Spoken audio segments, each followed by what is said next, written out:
Bienvenidos entonces, hermana Rosa María, Felipe. Eh, Hoy damos gracias a nuestro Padre que nos permite una vez más el poder reunirnos. Y la verdad es que a medida que he seguido preparando el estudio de esto, en realidad uno nunca acaba de aprender. Y, y a pesar de lo extenso que ha sido y que nos queda aún por ver, van a haber cosas que a lo mejor no las vamos a tocar a profundidad, porque en realidad es demasiado lo que ver la importancia de esta fiesta de Yom Kippur. Así que, pero vamos a tratar de conocer lo máximo que podamos de ella y ver todo el cumplimiento profético que hay en cada una de las acciones que realizaba el sumo sacerdote durante esta festividad, ¿ya?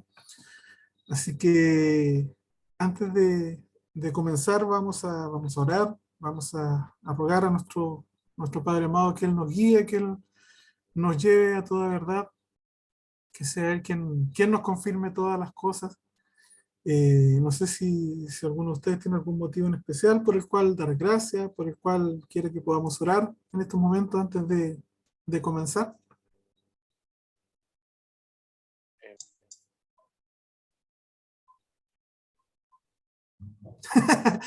Díganos. Yo pensé que la hermana Felipe iba a hablar, por eso me detuve. Sí, No, o sea, siempre agradecimiento al Eterno por todo su favor, por toda su misericordia, porque Él sigue tratando con nuestros corazones y nos sigue enseñando. Y bueno, aquí con mis hijos, pues el tema continúa, así que pero yo sé que el Eterno está tratando con mis hijos y el propósito de Él se cumplirá en sus vidas y por eso yo quiero dar gracias. Gracias porque, digamos, porque veo la victoria en el Señor, en su palabra, en sus promesas y eso, agradecer al Eterno por lo que Él sigue obrando, porque Él sigue obrando en nuestras vidas y su misericordia nos alcanza, bueno, dice su palabra que es nueva cada mañana. Así que amén. por eso, agradecimiento al Eterno por lo que Él hace en nuestras vidas, en nuestros hogares, en nuestras familias. Amén. Vamos a dar gracias por ello entonces, hermano Rosa María. Felipe, ¿querías compartir algo? No, eso.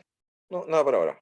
Ya, ya, entonces vamos a orar. Les invito para que podamos orar antes de comenzar.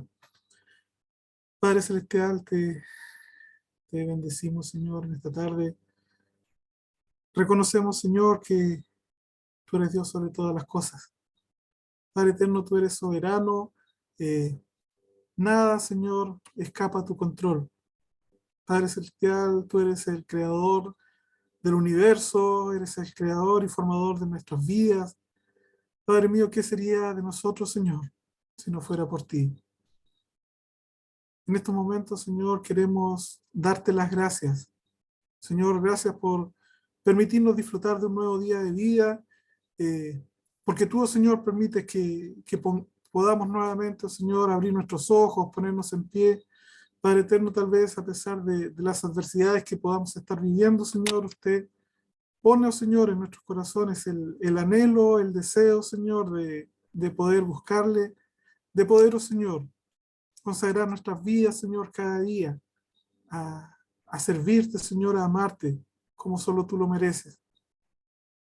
Padre eterno, queremos, tal como decía nuestra hermana Rosa María, Señor, darte las gracias por nuestras familias, por nuestros hijos. Señor amado, tú sabes, Señor, el anhelo que hay en nuestros corazones y desde ya, oh Señor, te damos las gracias porque sabemos que usted los tiene, oh Señor, en la palma de sus manos. Tal vez hoy día eh, hay cosas que nos gustaría ver, oh Señor, formadas ya en sus vidas. Mas, Señor, reconocemos, Señor, que en tu gran misericordia, oh Señor, usted ya nos ha dado la victoria, oh Señor, que a través de Yeshua, su Hijo, usted, oh Padre Celestial, está obrando, Señor, en la vida de nuestros hijos, de eh, nuestras esposas, de nuestros esposos. Padre eterno, reconocemos, Señor, que lo que hoy día tal vez no podemos ver, el día de mañana, oh Señor, estamos seguros que en tu gran misericordia, oh Señor, usted nos permitirá, oh Señor, ver aquello, Señor, en lo cual hoy día estamos esperanzados. Padre eterno, queremos pedirte, Señor, también por nuestros hermanos, Señor, que tal vez no se han podido conectar. Usted conoce, Señor, cada situación que tu pueblo vive en este tiempo. Mas, Señor, sabemos que es un tiempo complicado, Señor, y no tan solo, Señor, tal vez por las cosas que debamos enfrentar, sino porque espiritualmente, Señor, vemos cómo muchas veces tus propios hijos, Señor, van dejando que el frío, Señor, vaya haciendo, Señor, lugar en nuestros corazones. Ese frío espiritual, oh Señor, que muchas veces nos lleva a alejarnos de ti, oh Señor. Mas, Señor, Señor amado, vamos a ver, oh Señor, que a través de estas fiestas, Señor, a través de estas festividades, tú nos ordenas, Señor, a que debemos estar en comunión, que debemos estar unidos, Señor, que si nos separamos de ti, oh Padre, nada podremos. Pero, Señor, confiamos en tus promesas, confiamos, Señor, en que tú eres fiel. Señor amado, queremos rogarte también por la paz, Señor, en Jerusalén. Te rogamos por nuestros hermanos, Señor, allá en Israel. Te pedimos, Señor, que también, oh Señor, usted sea soplando, Señor, de su espíritu en medio de ellos. Padre mío, que aquellos que aún no han abierto sus ojos, Señor, puedan en este tiempo, Señor, reconocer a Yeshua, Señor, como su Mesías. Padre mío, te pedimos también por tus ovejas, Señor, dispersas en los 4 ángulos de la tierra, Señor, aquellos que aún, oh Señor, están dentro del cristianismo, de las distintas, Señor, religiones que existen el día de hoy. Señor, tú conoces a tus ovejas, las conoces por nombre, y te pedimos también por ellos, Señor, para que tu misericordia también les alcance. Señor, te ruego también por aquellos hermanos que tal vez no se conectan con nosotros, Señor, pero sí a través de la página de Facebook, Señor, ven los estudios a través de las grabaciones. Te ruego, Señor, también que usted sea obrando en ellos, Padre Celestial. Te ruego para que aquellas divisiones, Señor, que vivimos, Señor, estando dentro del cristianismo y que también en este camino de regreso a casa, Señor, se han formado y que muchos se han transformado en verdaderos religiosos, Señor. Que todas esas barreras caigan y que realmente, Señor, podamos ser conformados a la imagen de Yeshua, tu Hijo, Señor, que realmente podamos ser esa novia, oh Señor, que esté preparada y dispuesta para recibirte, oh Señor, recibir a Yeshua, tu Hijo, Señor. Te ruego ahora, Señor, que usted nos acompañe en este estudio, Señor, que usted a través de su Espíritu, Señor, nos guíe y nos lleve a toda verdad. En el nombre de Yeshua, Señor, te lo ruego, dándote gracias, Señor, por lo que sé que usted va a hacer en medio nuestro. En el nombre de Yeshua, Señor, lo rogamos. Amén. Amén. Ya. Vamos a comenzar entonces con el estudio el día de hoy. Y la verdad es que como ya las grabaciones van quedando, creo que no es necesario que vayamos repasando lo que vimos la semana pasada, ¿ya? Y la idea es que podamos avanzar, ¿ya? La idea es que podamos seguir avanzando en todo lo que nuestro Padre nos ha permitido conocer, ¿ya? Y la verdad es que en el estudio anterior, lo último que estuvimos viendo fue estos dos machos cabríos que eran presentados, ¿cierto? Estas dos animales que uno se decía que era para Adonai y el otro era para Azazel, ¿ya? Y dijimos que este Azazel podía ser uno de estos ángeles caídos que se nombran en el libro de Enoc, ¿ya? Y de hecho yo les decía que el símbolo del macho cabrío o la estrella de 5 picos, que se llama también Azazel, es muy común dentro de los círculos satánicos, ¿ya? Nosotros vimos que se ofrecen 2 cabras en la fiesta de Yom Kippur. Y quedamos acá donde vimos estas imágenes, ¿cierto? Que representa a este famoso Azazel o Baphomet, ¿ya? Y vimos cómo toda esta doctrina se ha metido, en este caso, dentro del catolicismo y así también dentro de las distintas ramas o dentro de distintos movimientos que se han ido presentando y que tienen todo un ámbito ocultista. Ya yo les decía que esta imagen que vemos acá es de una serie que va a aparecer o que ya están dando dentro de una plataforma de televisión, ¿ya? Es de una serie que hace años atrás también la transmitieron cuando éramos más jóvenes, pero ahora ya esto ya se ha ido poniendo de manera más fuerte con todo este simbolismo. ¿Ya? Y esta serie se llama Sabrina la bruja adolescente, y vemos como ya todas estas productoras no tienen ningún temor a mostrar este tipo de imágenes. Y yo les decía que podemos ver cómo aparece algo muy similar al símbolo del colegio médico acá en Chile, o del sistema de salud a nivel mundial, ¿cierto? Esta vara con las dos serpientes que la envuelven. Vemos la estrella de 5 picos en la frente de este ser, con sus 2 dedos también levantados. Y la verdad es que me acordaba mucho de esta imagen porque el día viernes me tocó asistir al funeral de la mamá de una colega de oficina. Y fue en un templo católico. ¿Ya? Y miraba, mientras estábamos ahí, miraba las imágenes que tenían, y justamente con estos 2 dedos saludando, ¿cierto? Así que vemos como todo esto está amarrado, como todo esto está relacionado. Y sobre todo lo que sorprende es estos 2 niños mirándolo, ¿ya? Dándonos a entender cómo todo lo que estamos viendo hoy día, ya sea a través de la televisión, de la música, de los juegos, ¿ya? Cómo toda esta doctrina de este demonio está atacando sobre todo a nuestros hijos, ¿ya? De hecho, también lo podríamos comparar con Baal, ¿cierto? Al cual antiguamente los cananeos le entregaban a sus hijos, ¿cierto? Y la verdad es que hace algunos estudios atrás dijimos que hoy día hay distintas maneras en las cuales nosotros, sin darnos cuenta, muchas veces estamos entregando a nuestros hijos a la adoración de estos seres, ¿ya? Muchas veces desconocemos lo que hay detrás de todo lo que ellos están viendo. Así que también tenemos que tener mucho ojo en ello. ¿Ya? Y aquí les mostraba 2 imágenes que son comunes dentro del catolicismo, ¿ya? Y esta que está a la derecha es muy similar a la que estaba en este templo católico donde yo estuve. Y por eso les decía que al estar ahí me recordaba mucho lo que habíamos visto, ¿ya? Ahora, todo esto que estamos viendo se conecta con el capítulo 17 de Levítico, donde se dice que se tenía que hacer culto al Señor y sacrificios en un lugar específico. Ya el Eterno ordenó un lugar específico donde debía desarrollarse todo el culto hacia él, ¿ya? Y que esto era en la ciudad de Jerusalén. ¿Por qué sería esto? Porque en aquella época ya se estaban haciendo sacrificios a los demonios en muchos lugares altos, y esto lo vemos en la Escritura, ¿ya?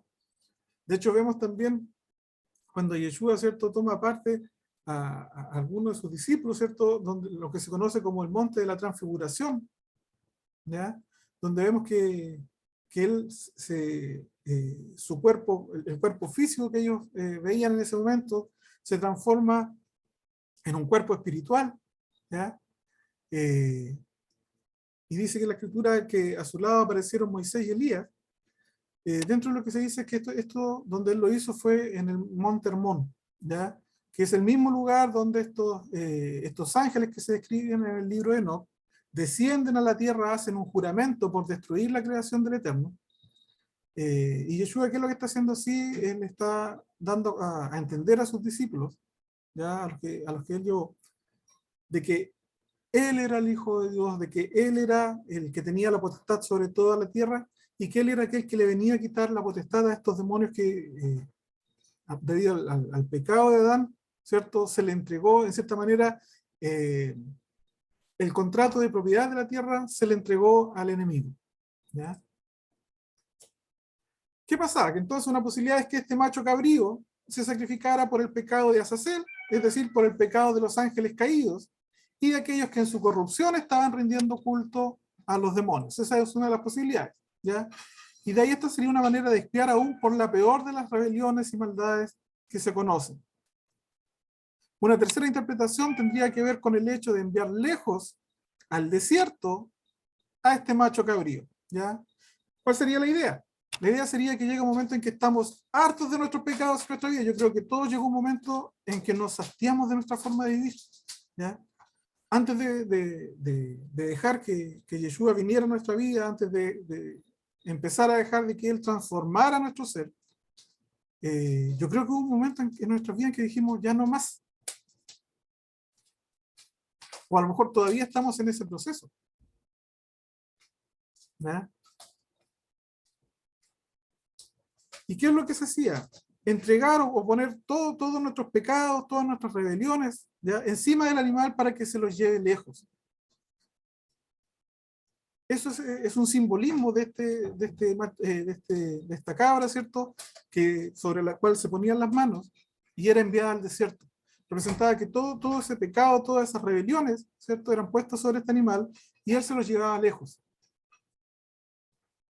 Ahora la pregunta para nosotros es si realmente anhelamos hoy día, tal como representa esta festividad, que esas transgresiones por las cuales nosotros tal vez vivíamos anteriormente, sean llevadas lejos. O nos gusta todavía seguir viviendo en la forma en la cual lo hacíamos normalmente. ¿Ya? Levítico 16, versículos 9 al 10 dice: y hará traer a Aarón el macho cabrío sobre el cual cayere la suerte por el Eterno, ¿cierto?, por Jehová, y lo ofrecerá en expiación. Mas el macho cabrío sobre el cual cayere la suerte por Azazel, lo presentará vivo delante de Jehová para hacer la reconciliación sobre él, para enviarlo a Azazel al desierto. ¿Ah? Y con respecto a esto hay una historia interesante, incluso que se encuentra documentada en el Talmud, que dice que en tiempos del templo, ¿ya?, se hacía una cadena humana y se tomaba el macho cabrío Azazel y se lo llevaba a alguien especialmente designado para enviarlo al desierto. Dijimos que se hacía una verdadera posta, ¿ya?, y se iban colocando, como así cuando hacen las maratones, iban colocando como puestos de refrigerio, ¿cierto?, cada cierta cantidad de kilómetros. Se iban colocando como puestos para que el varón encargado de llevar este animal al desierto fuera avanzando y fuera teniendo un lugar donde poder tomar un refrigerio y seguir avanzando, porque la verdad es que tenía que llevarlo muy lejos al desierto, porque ocurrió en muchas ocasiones de que el animal se devolvía, ¿ya? Y eso quería decir, eso significaba para ellos que en realidad el pecado seguía con ellos. Y muchas veces en nuestra vida pasa lo mismo. Anhelamos, ¿cierto?, y esperamos y entregamos y a lo mejor nos afligimos delante del Eterno para que nuestro pecado sea parte de nuestras vidas. Pero muchas veces, como este animal que se devolvía, a lo mejor esa antigua forma de vivir vuelve a nosotros. ¿Ya? Bienvenida, Paz, Shalom. Shalom, Mauricio, bendiciones. Bendiciones. Gracias. Se está conectando la hermana Yarlín también. ¿Ya? Shalom, hermana Yarlín, bendiciones.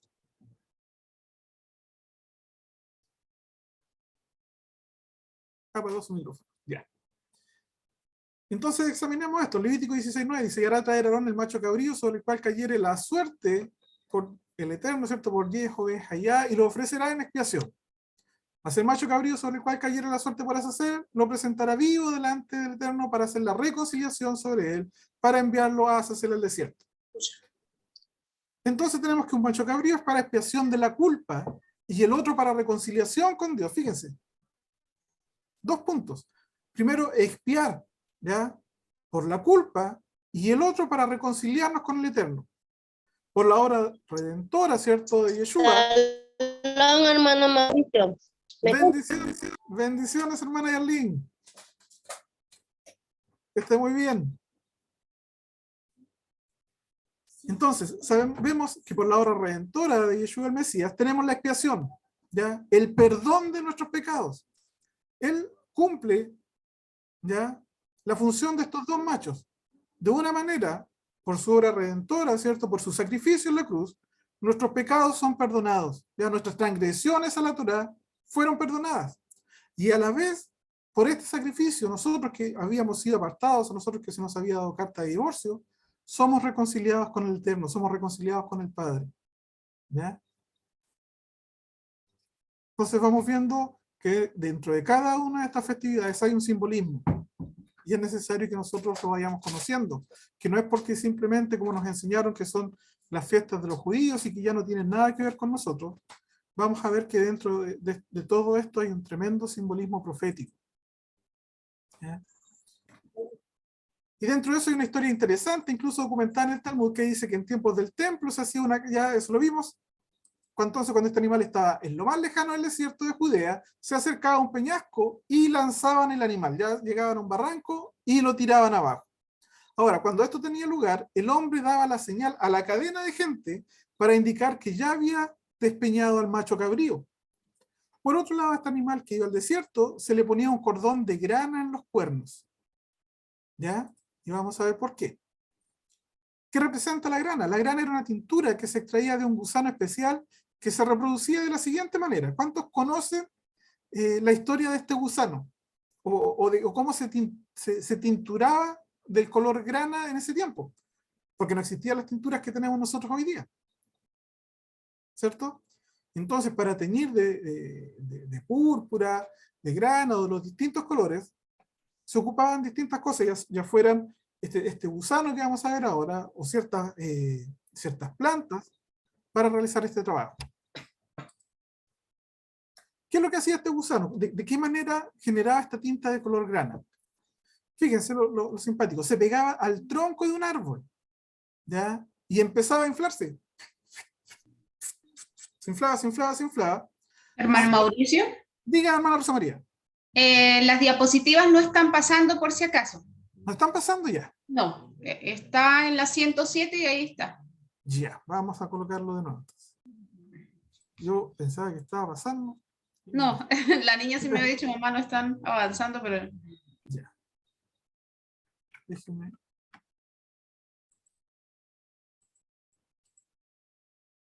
Ya, ¿ahí se ve?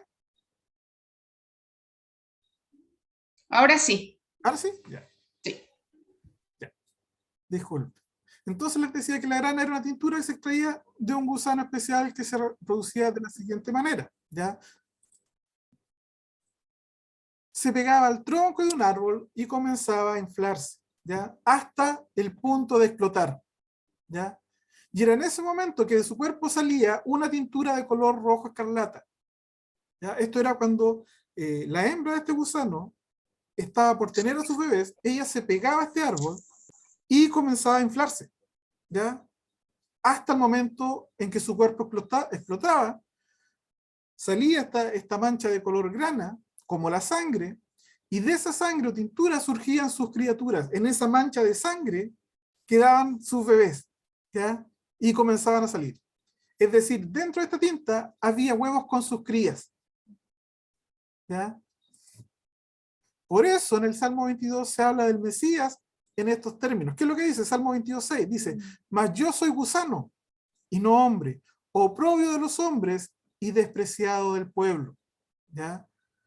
Cuando el rey David escribió este salmo, y si nosotros leemos este Salmo 22, es la descripción, pero precisa del sacrificio de Yeshua en la cruz, ¿ya? Y cuando él usa estas palabras, mas yo soy gusano y no hombre, vamos a ver a qué se refería. La grana hace referencia en este versículo a la tinta del gusano que pasa a ser limpiado, y una vez que se seca esta tinta, se pone de color blanco. ¿Ya? De igual manera, el hilo de grana que se ponía sobre este animal, entre sus cuernos, el que era echado al desierto, al quedar expuesto en el desierto, ¿ya? Por los rayos del sol, perdía el color y se acababa poniendo de color blanco. ¿Ya? ¿Qué es lo que pasó con Yeshua? Él, estando en la cruz, representaba este gusano, el cual al explotar da vida a muchas criaturas, al igual como hace este gusano, ¿cierto? Al explotar y salir su sangre, y ahí estar todas sus crías, Yeshua al derramar su sangre en la cruz por cada uno de nosotros, de esa sangre se generó vida. ¿Ya? Y hay otro aspecto curioso con respecto a estos gusanos. ¿Qué sucede? Que cuando la tinta se ha quedado seca en el árbol al tercer día, fíjense, y esto sucede al tercer día, que su color se vuelve blanco. ¿Ya? Para que vean que nada de lo que hay en la escritura es casualidad. Por eso Isaías, de manera profética, dijo lo siguiente. en Isaías capítulo 1, versículo 18, dice, venid luego, dice Jehová, y estemos a cuenta. Si vuestros pecados fueren como la grana, como la nieve serán emblanquecidos. Si fueren rojos como el carmesí, vendrán a ser como blanca lana. ¿Ya? Este gusano escarlata, conocido como Coccus ilicis, es un insecto con un comportamiento biológico interesante. ¿Ya? Y ahí tenemos la imagen del gusanito este. ¿Ya? Aquí lo vemos, que en realidad es como una chinchilla. ¿Ya? Y una vez que llega el momento en que está por tener sus crías, como les decía, se apega, se aferra al tronco de un árbol, se empieza a inflar, inflar, inflar, hasta que llega el momento en que explota. ¿Ya? Y de esa tinta de color rojo, de color grana, de color carmesí, empiezan a salir sus crías. Y al tercer día de que esa mancha quedaba ahí, se pone de color blanco. ¿Ya? Y así es el Señor. Por eso que nada en la Escritura es casualidad. Y este gusano lleva por nombre Tolá. ¿Ya? Tola.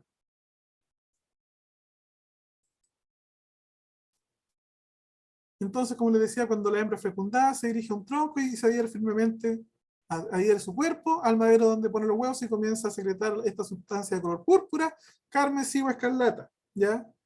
Y estas tres palabras, púrpura, carmesí y escarlata, ¿ya? Se utilizan para denominar al pigmento extraído de la desecación de este gusano, muy usado en la antigüedad para teñir telas de color rojo. ¿Ya? Esta tintura, muy cara por su escasez y dificultad de extracción, era usada para confeccionar la ropa y ornamentos ¿de quién? De los nobles, de los reyes y de los sacerdotes. ¿Ya? Entonces, al secretar este fluido que baña literalmente a sus crías, permite que éstas vivan, pero el gusano perece en el proceso. Lo mismo que hizo Yeshua. Él muere, ¿cierto?, en la cruz a causa de nuestras rebeliones, de nuestros pecados, pero por su sangre nosotros fuimos sanados. ¿Ya? Entonces el gusano muere emanando su savia vital roja, ¿ya?, para dar vida a sus hijos. Y en el Salmo 22 David relata proféticamente, ¿cierto?, como vimos, el padecimiento de Yeshua en la cruz, donde nos dice que más yo soy gusano y no hombre, oprobio de los hombres y despreciado del pueblo. Y cuando utiliza la palabra gusano en el original se refiere a esta clase específica, al Coccus ilicis, ¿ya? Entonces tenemos que aclarar la relación, Yeshua muriendo en el madero, derramando su sangre preciosa para dar vida a sus hijos. Y en una sociedad de apariencia como la que vivimos el día de hoy, ¿ya?, en una sociedad donde todo tiene que ver con el orgullo, todo tiene que ver con arrogancia, con jactancia, con soberbia y orgullo, vemos al Creador de todo y de todos clavado a la cruz y derramando su vida hasta la muerte y comparándose a un gusano despreciado, porque créanme que esas palabras que dijo el rey David no fue porque a él se le ocurrieron, sino porque el Eterno a través de su espíritu puso esas palabras en él. Y nosotros hoy día, sobre todo el día de hoy, en que la ideología que predomina en el mundo el día de hoy es el yo. El primero yo, segundo yo, tercero yo, cuarto yo, quinto yo también. ¿Ya? Donde qué es lo que les enseñan a nuestros jóvenes, que estudien y que estudien y que estudien y que tengan títulos y títulos y títulos y más títulos, y una vez que ya tengan todos los títulos posibles, salgan, viajen y aprovechen la vida. ¿Ya? Entonces, en este mundo el día de hoy todo se trata de orgullo, todo se trata de soberbia, de jactancia, y lo vemos en todo ámbito. ¿Ya? Vemos cómo también nuestros países el día de hoy están sufriendo a raíz de esto mismo. Cómo las propias congregaciones también se están viendo envueltas en todo esto. ¿Ya? Y se nos olvida que el creador de todas las cosas, ¿cierto?, estuvo dispuesto a enviar a su hijo, a clavarlo en esa cruz, a ponerlo ahí, ¿ya?, y que derramara su vida hasta la muerte, y se compara y le compara, ¿cierto?, con un gusano despreciado. ¿Qué nos dice Hebreos capítulo 2, versículo 10? Dice, porque convenía a aquel por cuya causa son todas las cosas, y por quien todas las cosas subsisten, que habiendo de llevar muchos hijos a la gloria, perfeccionase por aflicciones al autor de la salvación de ellos. ¿Ya? Era necesario que Yeshua padeciese. No había otra forma de que nosotros fuéramos reconciliados con el Padre. El problema es que nosotros muchas veces nos olvidamos de eso. ¿Ya? Nos olvidamos de lo que pasó en esa cruz, nos olvidamos del valor de lo que sucedió ahí. ¿Ya?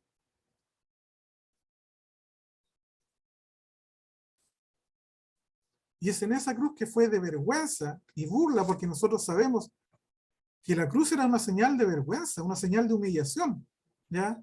Pero se transformó en el trono de la gracia al que debemos acercarnos para recibir esa vida verdadera que emana de la sangre de Yeshua, ¿ya? Por eso, y se los quiero decir con mucha pena, aunque se los he repetido un montón de veces, me da pena y me da rabia cuando todavía veo hermanos que están en este camino de regreso a casa, que todavía siguen publicando que no, que la cruz es pagana, que la cruz, ¿cierto?, tiene que ver con el símbolo de Tamuz, y eso lo sabemos. Pero si hay algo en lo cual nosotros podemos gloriarnos el día de hoy, esa es la cruz de Yeshua. Nos hemos transformado en verdaderos fariseos, ¿cierto?, y escribas, creyendo que nuestra sabiduría es tan grande que conocemos todos los misterios del Eterno, todos los misterios de la Escritura. Y yo le converso a Karime, porque la verdad es que es una pena. Porque la Escritura nos enseña que es necesario para que Yeshua vuelva, que se restauren las 12 tribus. Y créanme que como se están dando claro, como dice Karime, de la forma en la cual estamos actuando el día de hoy, lo único que estamos haciendo es retrasar el regreso de Yeshua. Porque nos seguimos dividiendo, tal como pasa dentro del cristianismo. Dentro de este camino de retorno a casa, sigue sucediendo lo mismo. ¿Ya? Entonces, acerquémonos pues confiadamente al trono de la gracia. ¿Para qué? Para alcanzar misericordia y hallar gracia para el oportuno socorro. Eso nos dice Hebreos capítulo 4, versículo 16. Acerquémonos, no tengamos miedo. No hagamos como el pueblo de Israel cuando estuvo a los pies del monte Sinaí y el Eterno quiso contraer matrimonio con ellos, cuando entrega las tablas de la ley, que era la que tú vas de matrimonio, ¿cierto? Y ellos le dicen a Moisés, no, Moisés, anda tú y habla con él, nosotros nos quedamos acá lejos. En el momento en que el Creador quería tener un tiempo de intimidad con su pueblo, el pueblo no quiso. Pero el autor de Hebreo acá nos dice, acerquémonos, vayamos, ¿ya? Acerquémonos confiadamente al trono de la gracia, ¿ya? ¿Para qué? Para que alcancemos misericordia y para que hallemos gracia para el oportuno socorro. ¿Por qué? Porque muchas veces cuando estamos en dificultades que nos acordamos más de Él y clamamos y lloramos. Pero cuando estamos bien, nuestra relación pasa de un buenos días, ¿cómo estás, Señor? Muchas gracias. ¿Ya? Primera de Juan, capítulo 1, versículo 9 nos dice, si confesamos nuestros pecados, Él es fiel y justo para perdonar nuestros pecados y limpiarnos de toda maldad. Esas promesas son para nosotros. Si hemos cometido errores, si hemos cometido transgresiones a su Torá, si todavía lo estamos haciendo, créame, cada día de vida que Él nos da es una nueva oportunidad para regresar a Él. ¿Ya? Y nos dice, si confesamos nuestros pecados, debemos confesarlos, ¿ya? Pero no como de la forma que lo hace el catolicismo, que van y los confiesan, ¿cierto?, delante de un hombre, no, si los confesamos delante de Él. Aun cuando Él nos conoce, pero Él quiere que nosotros vayamos delante de Él humillados y le digamos cuál es nuestra condición. Dice, si confesamos nuestros pecados, Él es fiel. Y no tan solo fiel, además es justo, ¿ya?, para perdonar nuestros pecados, para perdonar nuestras transgresiones a la Torá y limpiarnos de toda maldad, de toda iniquidad y todo lo que encierra la iniquidad. ¿Ya? Ya que sabemos que la sangre de Yeshua el Mesías, de Yeshua su Hijo, nos limpia de todo pecado. La pregunta para nosotros es hoy día, ¿creemos que la sangre de Yeshua el Mesías nos puede limpiar de todo pecado? ¿O todavía tenemos dudas? Y por eso no nos queremos comprometer más con Él y preferimos todavía mantener una relación lejana.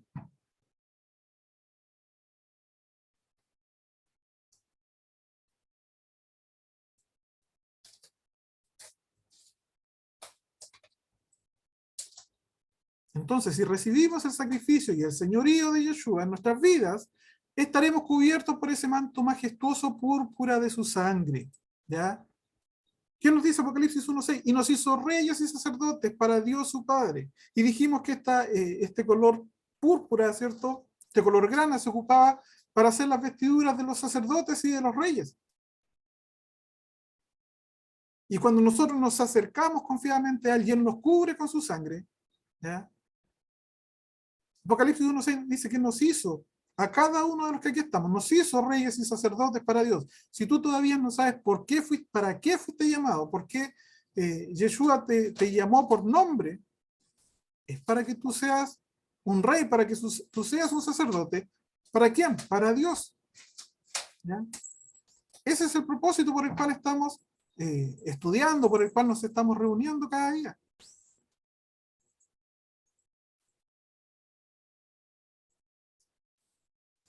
También está documentado en el Talmud que después de la muerte del Mesías, alrededor del año 30, después del Mesías, y hasta el año 70, cuando se destruye el templo, el hilo que llevaba el animal y se volvía blanco por el sol, nunca más se volvió a poner de color blanco, siempre se quedó rojo. ¿Ya? Esto está documentado en el Talmud. ¿Y qué estaría simbolizando esto? ¿Cierto? Que este hilo, que generalmente se transformaba de rojo a blanco, ¿qué estaría simbolizando que ya no se volviera más de color blanco? ¿Qué creen ustedes que estará simbolizando esto?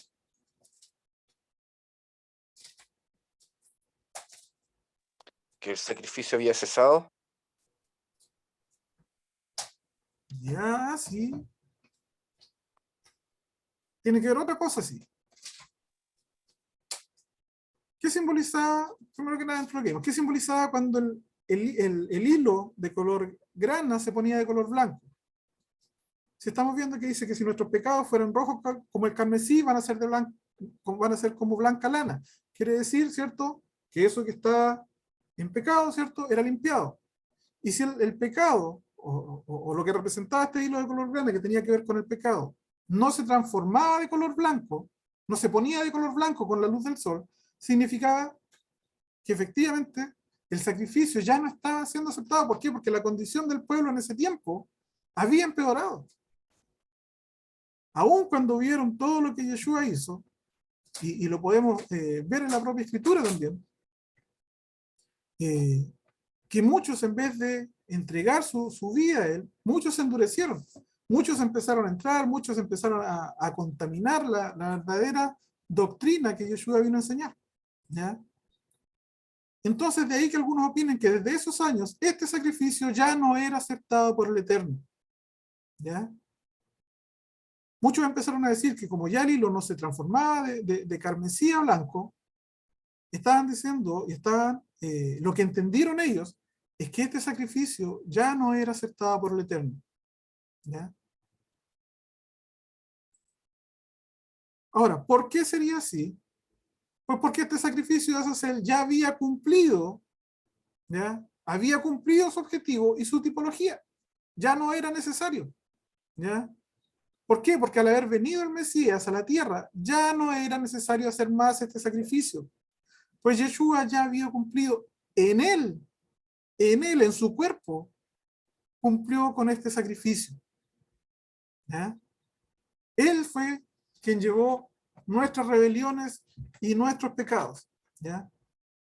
De manera que de los dos machos cabríos, uno sacrificado en el templo, ¿ya? Este primer macho cabrío se tomaba para Jehová, y por el otro lado el macho cabrío que se tomaba por Azazel era llevado al desierto para despeñarlo. ¿Ya? Levítico 16, 11 al 12 dice, y hará traer a Aarón el becerro que era para expiación suya y para la reconciliación por sí y por su casa, y degollará en expiación el becerro que es suyo. ¿Qué es un becerro, dijimos? ¿Lo dijimos el estudio anterior?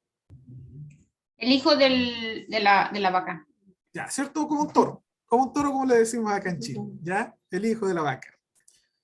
Y después tomará un incensario lleno de brasas de fuego del altar de delante del Señor, ¿cierto? Y sus puños llenos del perfume aromático molido, y lo llevará detrás del velo, ¿ya? Entonces, aquí vemos varias actividades de las que iba a hacer Aarón en esta festividad, que tenía lugar una sola vez al año, ¿ya?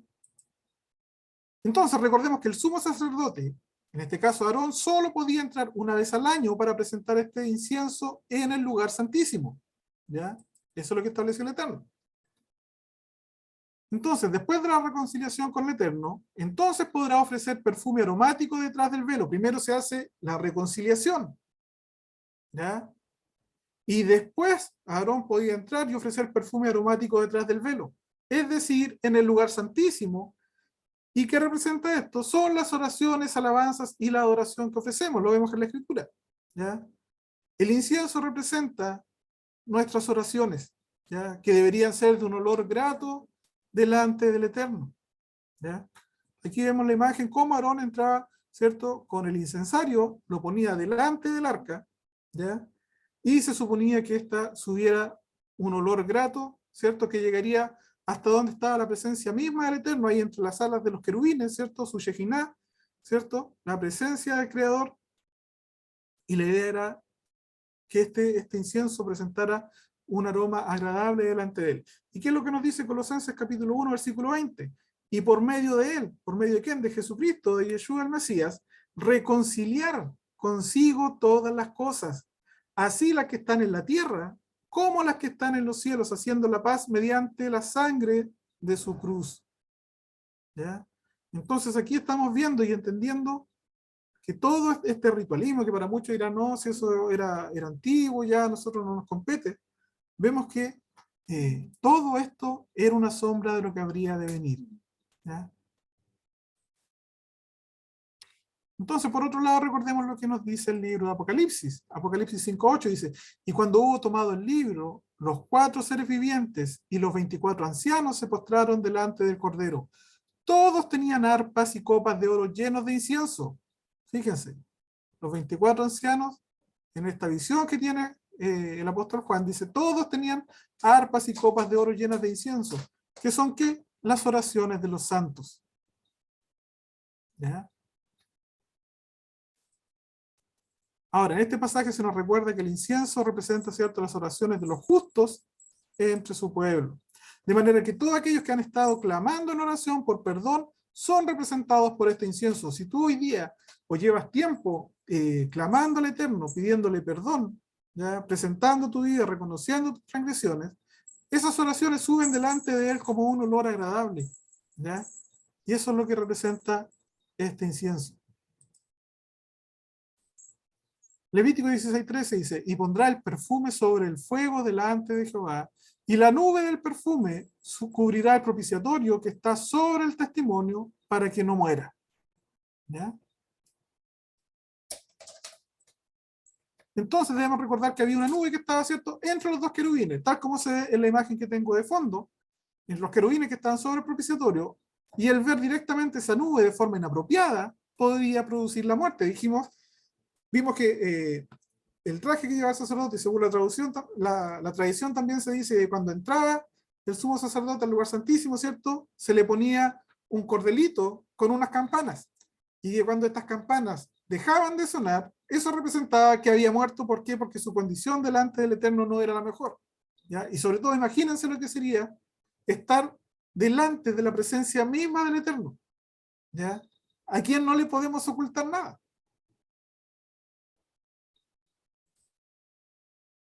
Entonces sabemos por la Torá que el sumo sacerdote llevaba unas campanas en su túnica que sonaban cuando caminaba, ¿cierto?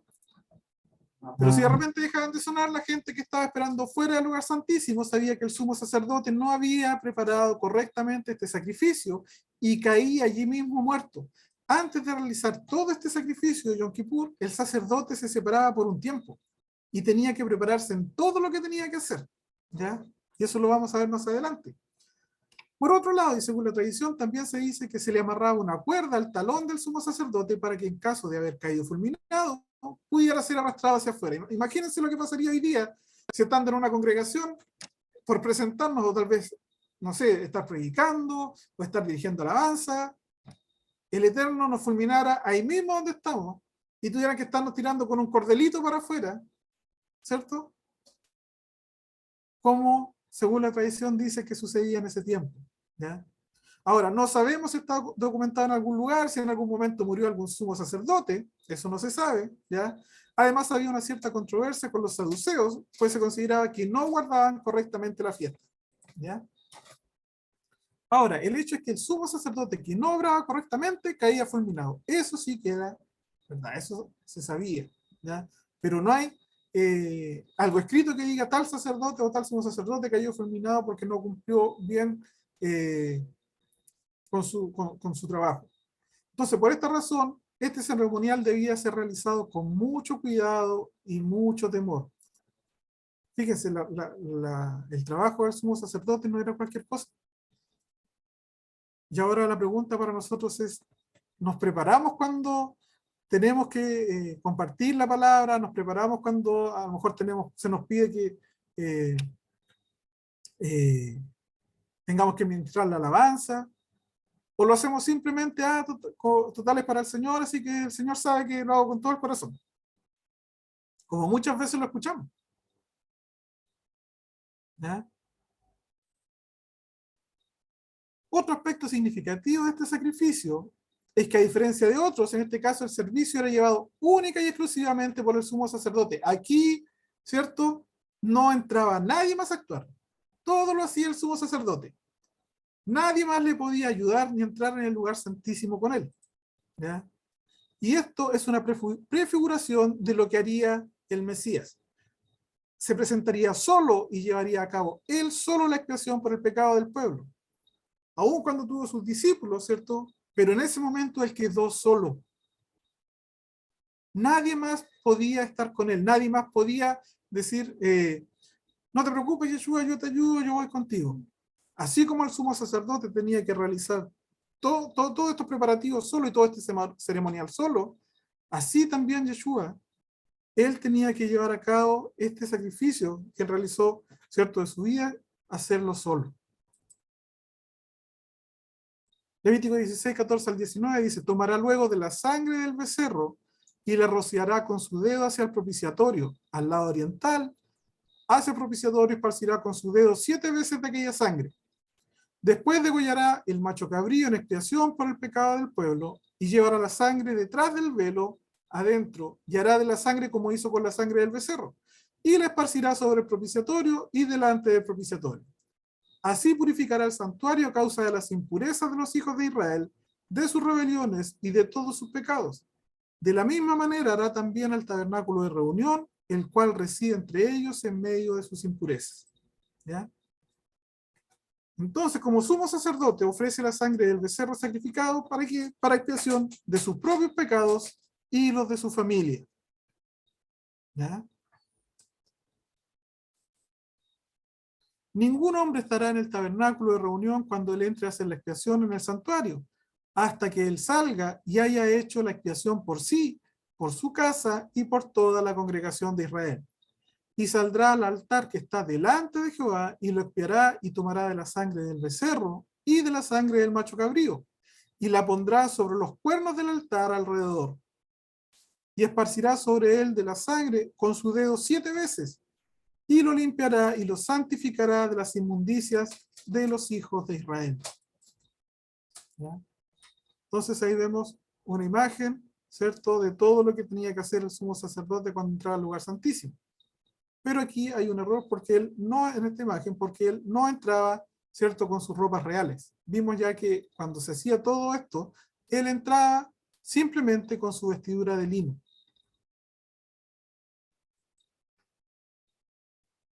Así que el sumo sacerdote, ¿qué es lo que iba a hacer? Poner la sangre en los cuernos del altar. Y recordemos que el altar tenía 4 cuernos, ¿cierto?, en forma de pico, en cada esquina.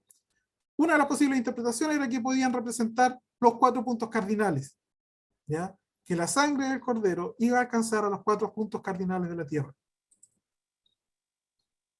Y como el pueblo de Israel iba a ser dispersado a los 4 ángulos de la tierra, el hecho de poner la sangre en esos 4 cuernos en Yom Kippur representaba la expiación que el sumo sacerdote hacía por el pueblo que se hallaba dispersado por toda la tierra. ¿Ya? Por otro lado, vemos que este acto se llevaba a cabo 7 veces, y como el número 7 representa plenitud o totalidad, significa que la expiación sería total o completa. De manera que vemos en este ritual un orden claro y definido. Hay un comentario de una editorial llamada ArtScroll, ya que se llama Tanakh Series, acerca del libro de Levítico, que nos explica la secuencia del servicio de Yom Kippur. ¿Ya? Es decir, el orden en que se llevaba a cabo todo el servicio de esta fiesta, así como los 42 pasos que tenían lugar.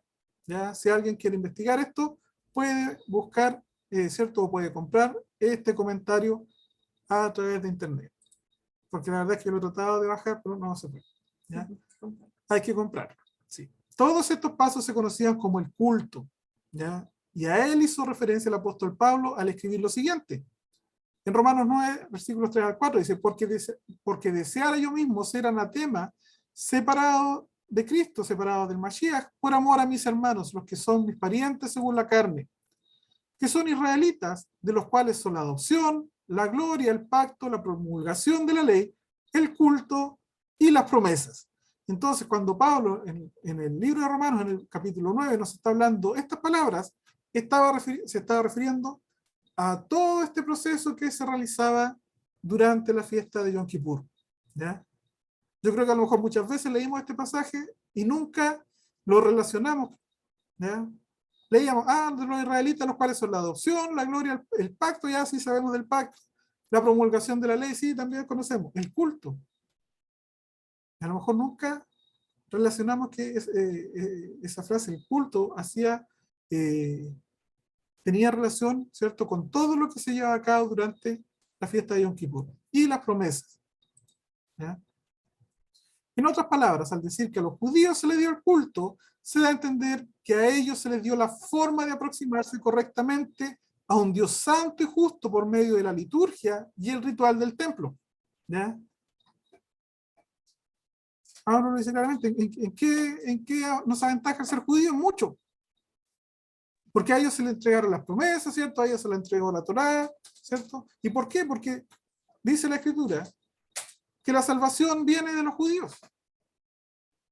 ¿Ya? Bienvenida, hermana Carolina, shalom.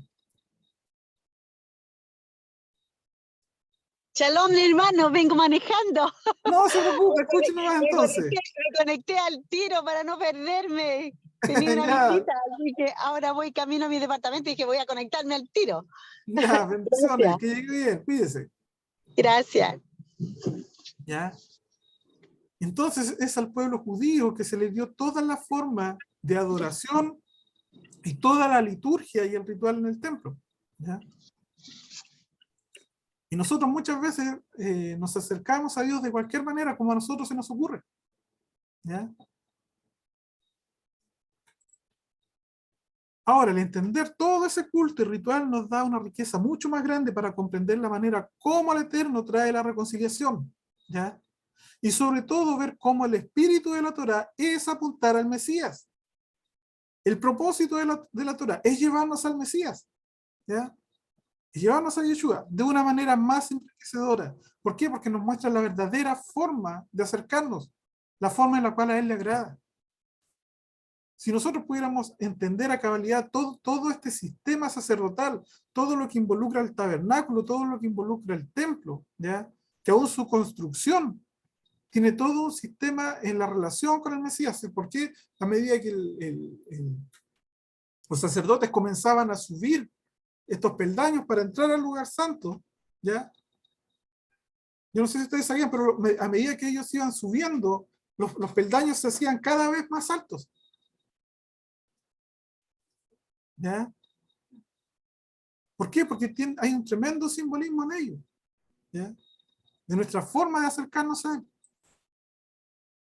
Levítico 16, 20 al 22 dice, cuando hubiere acabado de expiar el santuario y el tabernáculo de reunión y el altar, hará traer el macho cabrío vivo. Después que hizo todo esto que tiene que ver con la reconciliación, ¿cierto? Con haber expiado el pecado primeramente del pueblo, primeramente el de él, de su familia y del pueblo, ¿ya?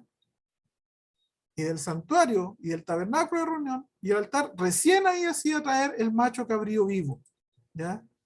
Y pondrán sus 2 manos sobre la cabeza del macho cabrío vivo y confesará sobre él todas las iniquidades de los hijos de Israel, todas las desobediencias a la Torá, ¿ya? Que los hijos de Israel habían cometido, todas sus rebeliones y todos sus pecados, poniéndolos así sobre la cabeza del macho cabrío, y lo enviará al desierto por mano de un hombre destinado para esto, ¿ya?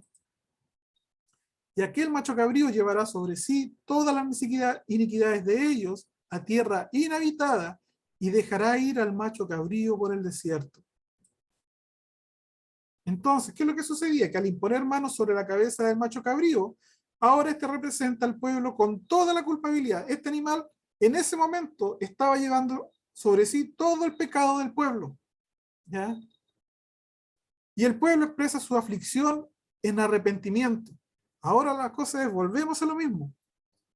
Si decimos hoy día que estamos en comunión con el Eterno, que estamos en comunión con Yeshua, expresamos, ¿cierto?, nuestra aflicción en arrepentimiento. ¿Se me atravesó alguien aquí? ¿Cómo es nuestra condición cuando nos acercamos a Él, cuando vamos en oración delante del Padre? ¿Eh? Hay hoy día un verdadero arrepentimiento en nuestras vidas, un querer volver a tener una relación íntima con Él, o seguimos llevando una vida religiosa. Porque la verdad es que muchas veces nuestra relación con el Padre se transforma, y hablando en este sentido no de una buena manera, en un culto religioso, ya donde hacemos todo, tenemos todo un ritualismo de hacer las cosas, pero no hay un mayor cambio en nuestras vidas, ¿ya? Y lamentablemente eso lo vemos hoy día en las distintas religiones, en las distintas creencias, ¿ya? Que al final la relación con el Padre se ha transformado en un ritualismo. El macho cabrío representando al pueblo con las iniquidades en el que recae el juicio por lo que es dejado. Si ustedes se fijan ahí, va este varón, ¿cierto?, que había sido escogido, va con el macho cabrío, lo lleva, ¿cierto?, con este hilo de grana, de color grana. Aquí vemos los puestos que les decía yo, donde él podía tomar un refrigerio, porque eran muchos kilómetros que él tenía que caminar para ir a dejarlo y despeñarlo. Y vemos cómo los varones lo iban siguiendo, ¿cierto? Entonces el macho cabrío representando al pueblo con las iniquidades en el que recae el juicio por lo que es dejado en el desierto, sin protección, sin misericordia y sin posibilidad de retorno hasta que muere. ¿Por qué? Romanos 6:23 que nos dice, porque la paga del pecado es muerte. ¿Ya? Entonces no había posibilidad de vida para este animal.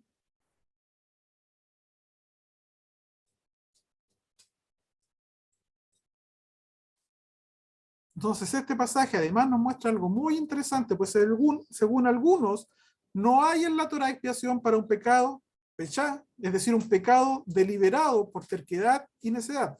Algunos dicen que cuando se peca, ¿ya?, de manera deliberada, o porque eres un terco, un necio, ¿ya?, no hay posibilidad de expiación para ese pecado, ¿ya? Pero vemos cómo la palabra que se traduce aquí como iniquidad es precisamente la palabra pechá, ¿ya? Por tanto, se refiere a un pecado que cometemos con conocimiento de causa, porque muchas veces pecamos sabiendo que lo que estamos haciendo está mal, y lo hacemos igual, ¿ya? Entonces ya sabemos que estamos transgrediendo la ley, es un pecado de obstinación y de rebelión. ¿Cuál fue lo que provocó la caída de Satanás?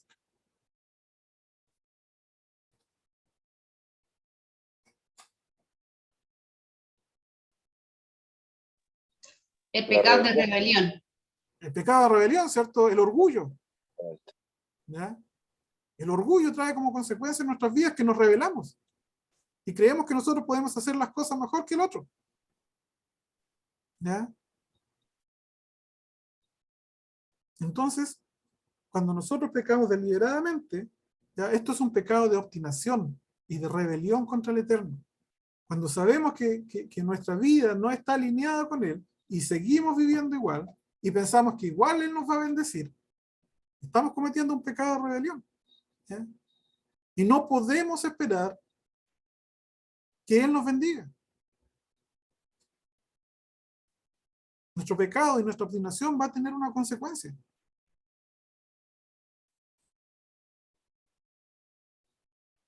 El Strong H6588, la palabra Pesha que les decía, que viene del 6586, significa revuelta nacional, moral o religiosa. Defecto, falta, fraude, infracción, iniquidad. Maldad, ofensa, pecado, pecar, prevaricación, rebelarse, rebelde. Rebeldía, rebelión, traición, transgresión.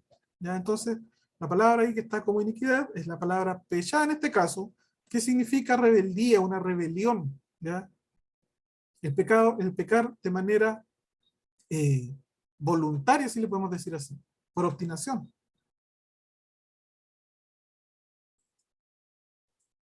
Entonces vemos cómo este macho cabrío Azazel, que es enviado al desierto, cubre las rebeliones que cometemos deliberadamente. ¿Ya? Además vemos cómo se reafirma al decir que se confesarán todas las iniquidades por descuido, pero también por terquedad y conociendo las consecuencias. ¿Ya? Pero lejos de minimizar la obra del Mesías, este sacrificio lo engrandece, pues el macho cabrío Azazel, que se lleva sus pecados, en los que se ha caído por obedecer al diablo, al desierto, paga por estos pecados. Yeshua pagó por estos pecados, por estas transgresiones que también cometemos de manera deliberada. ¿Ya? ¿Y por qué se caen estos pecados? Justamente como dice ahí lo que está resaltado, por obedecer al diablo.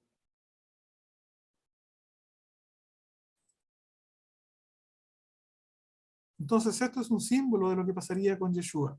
Sería echado de la ciudad y llevado fuera al desierto, que también es símbolo de la dispersión. ¿Ya? Yeshua fue sacado de la ciudad, fue sacado de Jerusalén, no fue crucificado dentro de la ciudad. Él cargó con nuestras rebeliones y fue sacado de la ciudad. ¿Ya? El desierto también representa la dispersión. Azazel lleva en sí mismo todos los pecados de orgullo y terquedad del pueblo, de igual manera a como haría Yeshua al llevar sobre sus hombros nuestros pecados.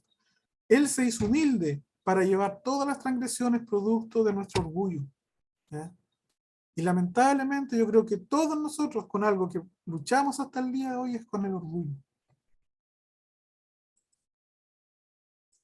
Ahora, otro detalle importante que vemos aquí es que el macho cabrío Azazel será llevado al desierto por un hombre destinado para ello. ¿Ya? Y en ese sentido, recordemos que Yeshua sería entregado por medio de un hombre que estaría destinado para ello. Judas. Al igual como este macho cabrío era llevado al desierto por un varón, nuestro Mesías, Yeshua, también fue entregado por un hombre, el cual vemos en la Escritura que dice que estaba destinado para ello. Entonces, ¿será importante conocer todo el simbolismo que hay en estas festividades? Incluso dentro de los discípulos, Judas representa a Judá, Yehudá, ¿ya? El pecado de la casa de Judá.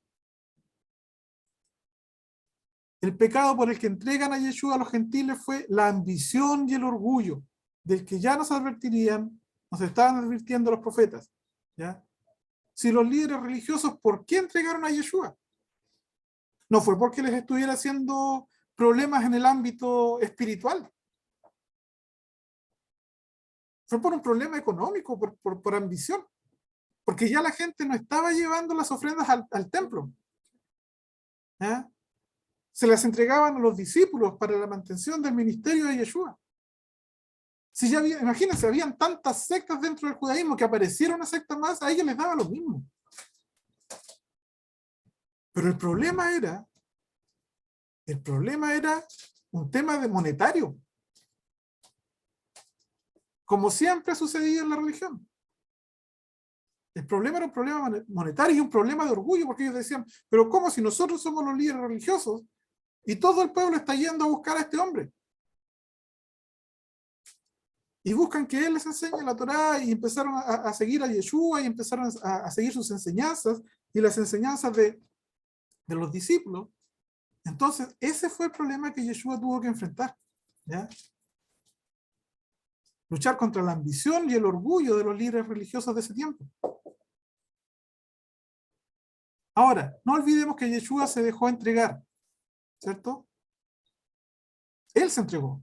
O dicho de otra manera, se entregó voluntariamente y tal como él mismo diría, ¿ya? Por eso me ama el Padre, porque yo pongo mi vida para volverla a tomar. Nadie me la quita, sino que yo de mí mismo la pongo. Tengo poder para ponerla y tengo poder para volverla a tomar. Este mandamiento recibí de mi Padre. ¿Ya? Entonces recordemos también unas palabras que Yeshua dijo a los guardias una vez que habían venido a arrestarle.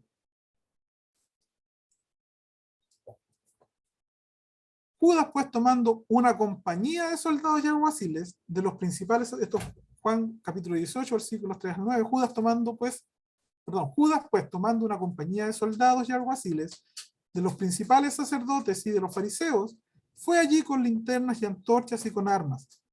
Pero Yeshua, sabiendo todas las cosas que le habían de sobrevenir, se adelantó y les dijo: ¿a quién buscáis?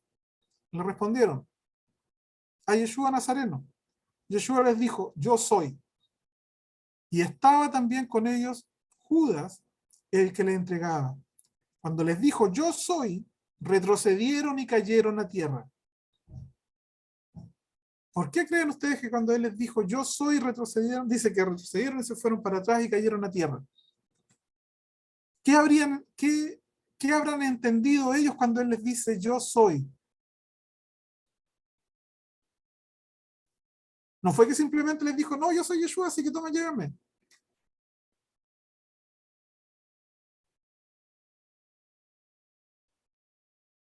¿Qué habrán entendido estos soldados cuando él les dice yo soy?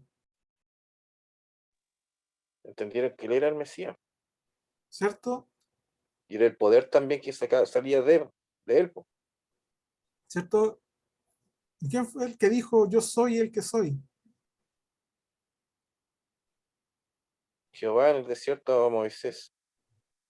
¿Cierto? Entonces pudieron ver la autoridad que había en Yeshua, tal como dices tú, Felipe. O sea, yo creo que debe haber sido impresionante. Simplemente estar parado frente a él debe haber sido algo impresionante. ¿Ya? Yo creo que aún cuando dice que se despojó de toda su realeza para hacerse como un hombre, yo no creo que haya sido simplemente así como estar parado frente a cualquiera de nosotros, el estar frente a él. Debe haber sido algo muy, muy impactante y muy fuerte. Hay que entender que de él salía poder, energía, luz. O sea, él sanaba, él echaba fuera demonios, él hablaba con autoridad, o sea, era, por así decirlo, un generador de poder. O sea, él pasaba y ¡pah! O sea, él emanaba poder, era como, no sé, imagínate una pila energética, una pila así, pero de poder espiritual. Era una irradiación de poder celestial que... Entonces, quienes tuvieran por el privilegio de conocerlo en ese tiempo, claro, tienen que haber quedado, ¿cómo se dice? Alumbrados. ¿Sí? Sí. Sí, debe haber sido algo muy, muy fuerte el haber estado con él, el haber tenido el privilegio de estar con él, debe haber sido algo muy fuerte, tal como dices tú, Felipe. ¿Ya? Entonces dice, cuando les dijo yo soy, retrocedieron y cayeron a tierra. Volvió pues a preguntarles: ¿a quién buscáis? Y ellos dijeron: a Yeshua Nazareno. Respondió Yeshua: os he dicho que yo soy. Pues si me buscáis a mí, dejad ir a estos, para que se cumpliese aquello que había dicho: de los que me diste, no perdí a ninguno. ¿Ya?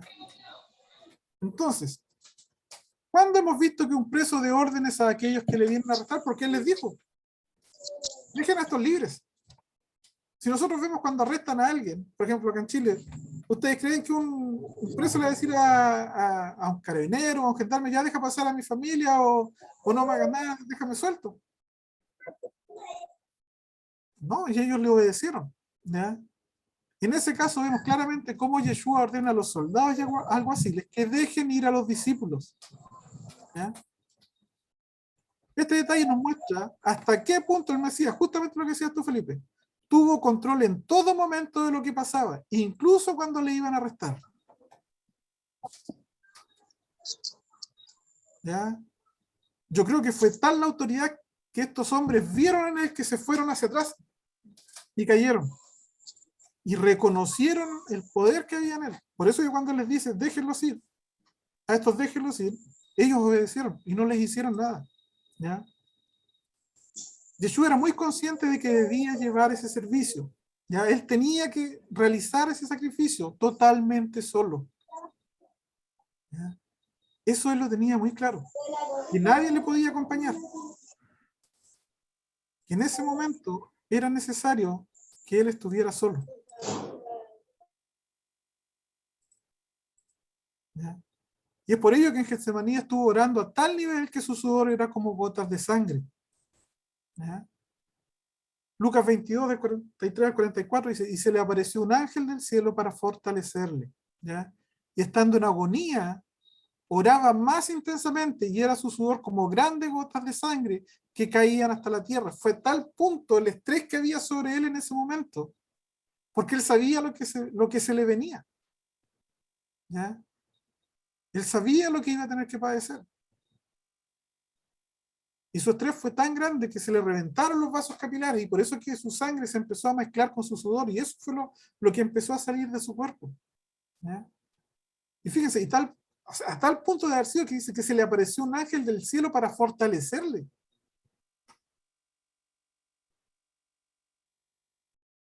Yo creo que muchas veces no hacemos un alto en esas palabras. ¿Ya? Eso implica que nunca estuvo solo. No, nunca estuvo solo. O sea, que en los eventos posteriores, a ver, ¿cómo diría? Yo diría que incluso la presencia de Dios estaba ahí, había todo un, ¿cómo se llama? Estaba todo, quizás los cielos estaban remeciendo, estaba todo ya preparándose para. Así es. Así es, yo creo que el único momento, y él lo dice cuando está en la cruz, el único momento en el cual él se sintió separado del Padre fue cuando estuvo en la cruz. Fue cuando le dice, Padre, ¿por qué me has abandonado? Fue en ese momento que él se sintió solo. ¿Y por qué se sintió solo? Porque cargó el pecado de todo el mundo y tal era la iniquidad que él estaba cargando en ese momento sobre su cuerpo, que el Padre no lo pudo ver. Y por un instante tuvo que separarse de su hijo.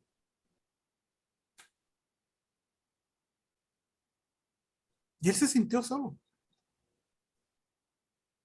Pero él sabía que era necesario, porque tal como vimos, tal como pasa con ese gusano, y como él mismo enseñó que era necesario que el grano de trigo, para que lleve vida, es necesario que caiga a cierta tierra y muera. Y él sabía que era necesario que para que él trajera vida de entre los muertos, era necesario que él entregara su vida. Y con su sangre, a través de su sangre, nos limpiara de nuestras transgresiones. Entonces la oración que llevó a cabo Yeshua en Getsemaní, ¿cierto? Y que la encontramos también en Juan 17, fue símbolo del servicio del incienso que está presentando el sumo sacerdote levítico, y que de acuerdo a Apocalipsis, eran las oraciones de los santos. Esa oración que él hizo ahí en Getsemaní, no tengo duda, yo creo que ninguno de nosotros tiene duda que debe haber sido una oración de un olor, perfume agradable delante del Padre. Y de hecho la oración que él estaba haciendo en ese momento era por ti, era por mí, era por todos aquellos que estaban con él en ese momento. Porque yo no dudo de que en esa oración, cuando él estuvo ahí, él nos vio a todos nosotros. No solo vio a sus discípulos, él vio a todos los que iban a venir. Y creyó que valía la pena entregar su cuerpo por cada uno de nosotros. ¿Ya? Entonces, por esta razón, en esta oración del capítulo 17, intercede por el pueblo de Israel y por el orgullo y codicia de Judá. ¿Ya? Él intercede por todos los suyos. Y finalmente se nos dice que el macho cabrío sería llevado a tierra inhabitada, haciendo alejar de nosotros nuestras rebeliones, tal y como vemos reflejado en el Salmo 103. Del versículo 2 al 13 nos dice: cuanto está lejos el oriente del occidente, hizo alejar de nosotros nuestras rebeliones. Como el Padre se compadece de los hijos, se compadece Jehová de los que le temen. Yeshua llevó sobre sí nuestras iniquidades y las llevó lejos. Tal como hacía este macho cabrío que era llevado al desierto. ¿Ya? Y este salmo lo confirma. Dice: cuanto está lejos el oriente del occidente, así hizo alejar de nosotros nuestras rebeliones, el Padre a través de su Hijo. Y así como el Padre se compadece de los hijos, se compadece Jehová de los que le temen. ¿Ya? Entonces, en este salmo se nos expresa cómo el Señor, ya como Yeshua, alejó nuestra maldad, pues fue Él quien cargó el pecado y orgullo de todos nosotros. Ahora, tú y yo tenemos deseos de reinar, sobresalir y ser reconocidos por los demás. Eso está en nosotros. Y querer que nos reconozcan. ¿Ya? Tú y yo tenemos anhelo de reinar y exaltarnos, pues, pero aún ese orgullo tan terrible fue pagado por Yeshua en la cruz. ¿Ya? Tú me puedes decir: no, yo no tengo esos deseos, pero hay muchas maneras en las cuales nosotros queremos destacar del resto. ¿Ya? Y queremos que en cierta manera nos reconozcan. Ya sea por cómo hacemos nuestras labores, por cómo servimos, por cómo alabamos. ¿Ya? Y lo queramos o no, eso es orgullo. Y aún por ese orgullo que a lo mejor nosotros ni siquiera muchas veces nos damos cuenta, aún por eso Yeshua también pagó en la cruz. ¿Ya? Pagó por ese orgullo que merece ser castigado y llevarnos a humillación. Y la verdad es que merecemos ser humillados a causa de nuestro desagradable orgullo y ser juzgados por ellos. Eso es lo que nosotros merecíamos. Pero ese orgullo tan terrible fue pagado en la humillación de esa cruz. ¿Ya? Es decir, que con un castigo tan humillante fue pagado por nuestro orgullo. Por eso les digo que si hay algo en lo cual nosotros podemos gloriarnos, esa es la cruz del Mesías. De eso sí que podemos gloriarnos. ¿Ya? Y también vemos en la Torá que se debía colgar a cualquier persona orgullosa que fuera rebelde. En el libro de Deuteronomio se maldice explícitamente a aquel que es colgado en un madero. Yo creo que a lo mejor muchas veces escuchamos ese texto, pero nunca lo relacionamos con lo que Yeshua hizo en la cruz. ¿Ya? Deuteronomio 21, 22 y 23 dice: si alguno hubiera cometido algún crimen digno de muerte y lo hicierais morir y lo colgarais en un madero, no dejaréis que su cuerpo pase la noche sobre el madero, sino, sin falta lo enterrarás el mismo día, porque maldito por Dios es el colgado, y no contaminarás tu tierra que Jehová tu Dios te da por heredad. Fíjense, ya está establecido.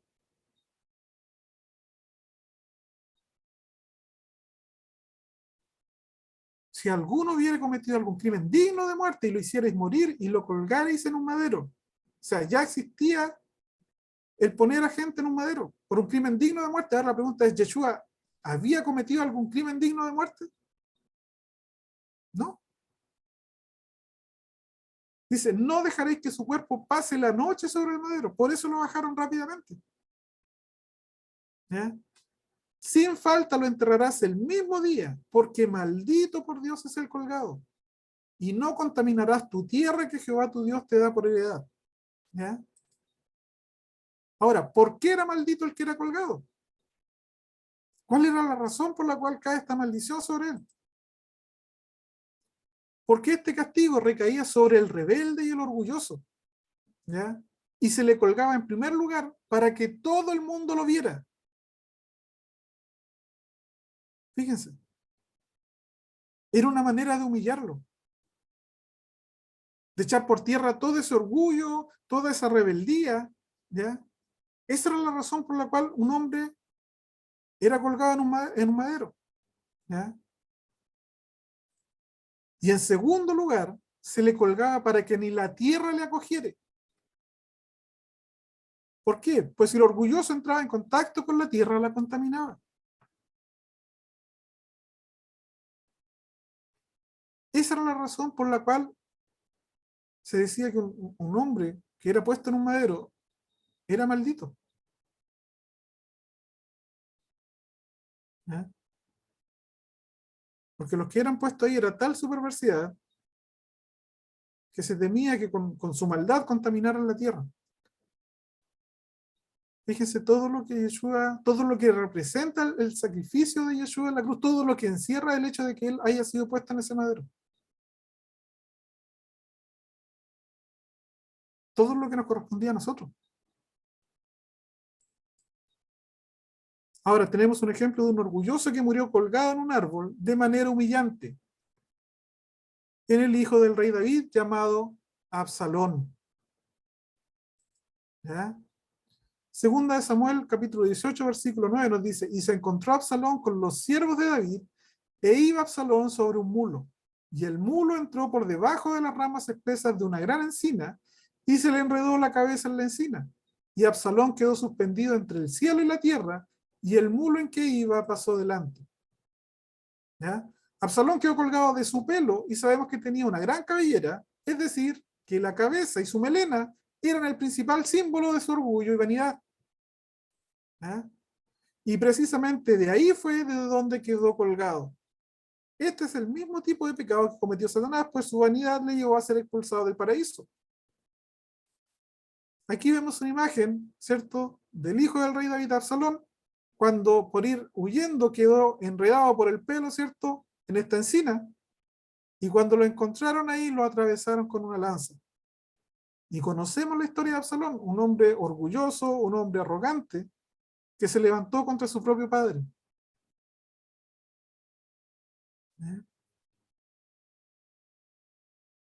Entonces vemos cómo estos pequeños detalles que a lo mejor, como les digo, los leímos muchas veces, pero no los relacionamos.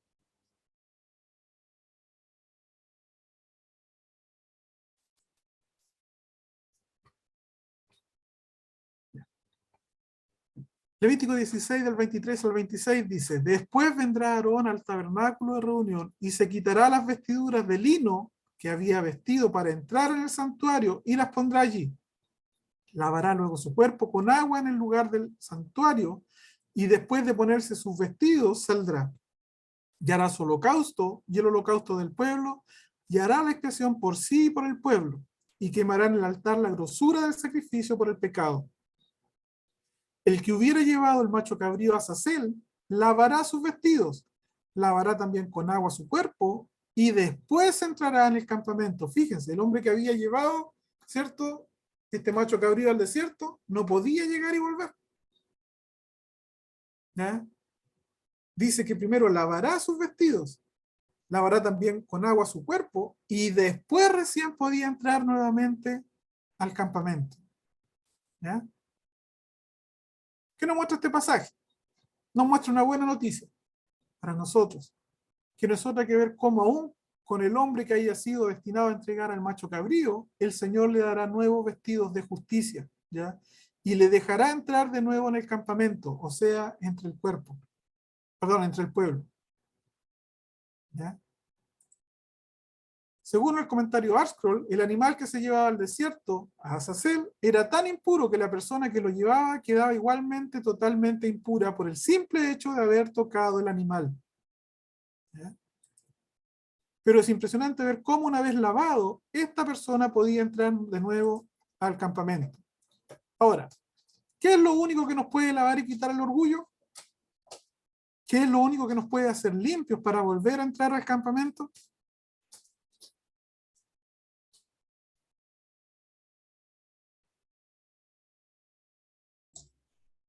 La palabra de Dios, porque dice con qué lavará el joven. Amén, así es, ¿cierto? El agua viva de la palabra del Eterno, ¿ya? ¿Por qué? Porque una vez que empezamos a conocer la Escritura y cuando tengamos la tentación de sentirnos más especiales que los demás, la propia palabra nos reprenderá por este pecado. Tal como dijo nuestra hermana Rosa María en el Salmo 119, versículos 9 al 16, dice, ¿con qué limpiará el joven su camino? con guardar tu palabra. ¿Ya? Y fíjense lo que dice, pues, con todo mi corazón te he buscado. No me dejes desviarme de tus mandamientos. En mi corazón he guardado tus dichos para no pecar contra ti. Bendito tú, oh Jehová Jayá, enséñame tus estatutos. Con mis labios he contado todos los juicios de tu boca. Me he gozado en el camino de tus testimonios más que de toda riqueza. En tus mandamientos meditaré, consideraré tus caminos. Me regocijaré en tus estatutos. No me olvidaré de tus palabras. ¿Ya? Imagínense lo que había en el corazón de David para escribir esas palabras. Levítico 16, 27 al 29, dice, y sacarán fuera del campamento el becerro y el macho cabrío inmolados por el pecado, cuya sangre fue llevada al santuario para hacer la expiación, y quemarán en el fuego su piel, su carne y su estiércol. El que los quemare lavará sus vestidos, lavará también su cuerpo con agua, y después podrá entrar en el campamento. Y esto tendréis, ¿por qué? Por estatuto perpetuo. ¿Qué significa eso?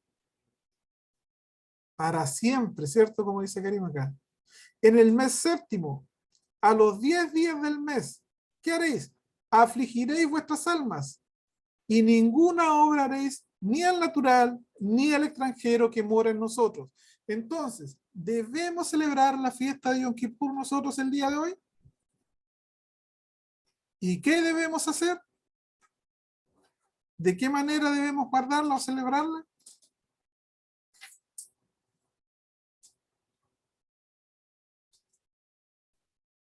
Afligiendo nuestras almas, así como dice ahí.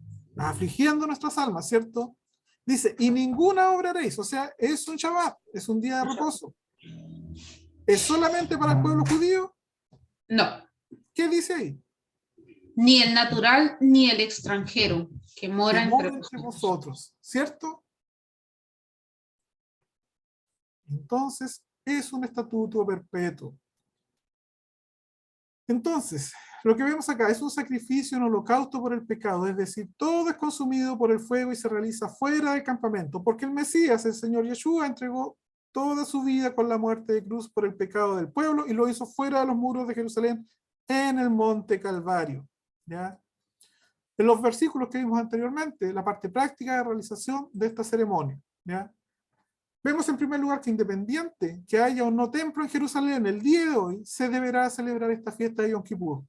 Porque tal como dijimos, se nos dice que esta celebración será por estatuto perpetuo, o sea, para siempre.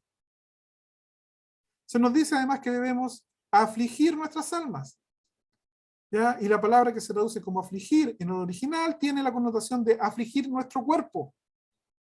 Nuestro cuerpo y alma, o el nefesh.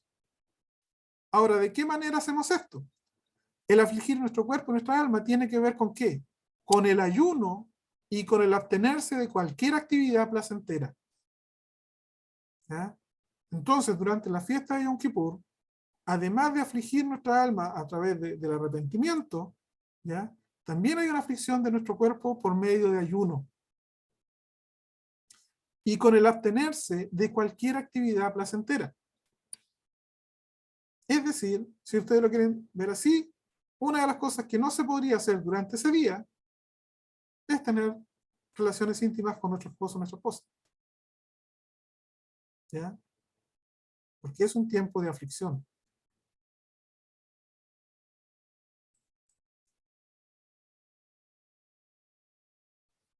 Ya. 3:8:37. Resumiendo Yom Kippur, ¿ya? Vamos a hacer un resumen de todo lo que hemos visto de la fiesta de Yom Kippur. Vamos a avanzar unos pocos minutos más y vamos a ver algunas cositas. Vamos a ver lo que tiene que ver con el sumo sacerdote. 7 días antes de Yom Kippur, el sumo sacerdote se va de su hogar a los cuartos sacerdotales en el templo. Tenía que prepararse única y exclusivamente para el servicio de Yom Kippur. ¿Ya? Entonces, durante una semana antes, el sumo sacerdote se preparaba única y exclusivamente para el servicio que debía realizar durante Yom Kippur.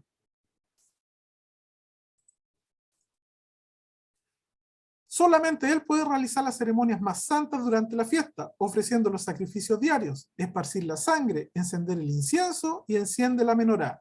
Él se preparará la semana entera. ¿Ya? No podía distraerse con nada, sino que todo su ser debía estar fijado en el servicio de Yom Kippur. ¿Ya? Ningún error es posible por el temor de la muerte. ¿Ya? Preparaciones para el día de expiación. Fíjese, responsabilidad del sumo sacerdote para el servicio. Contrario a otras ceremonias del año, todas las tareas sagradas realizadas en Yom Kippur, el día de expiación, tareas referentes a expiación por Israel, debían ser hechas exclusivamente por el sumo sacerdote. ¿Ya? Ahora, como la Biblia establece varias veces en el libro de Levítico, capítulo 16, y él hará expiación por sí mismo y por toda la casa, hasta que él salga y haya hecho expiación por él mismo y por toda su casa y por toda la congregación de Israel, etc. Entonces, solo el sumo sacerdote es responsable por cada aspecto del servicio divino en este día santo y grandioso. Un total de 15 sacrificios separados, los cuales serán ofrecidos, así como la menorá, incienso y otros servicios. Ese día, él era el único preparado, era el único al cual le era permitido realizar estos sacrificios, ¿cierto?, en el tabernáculo. Bueno, y después en el templo.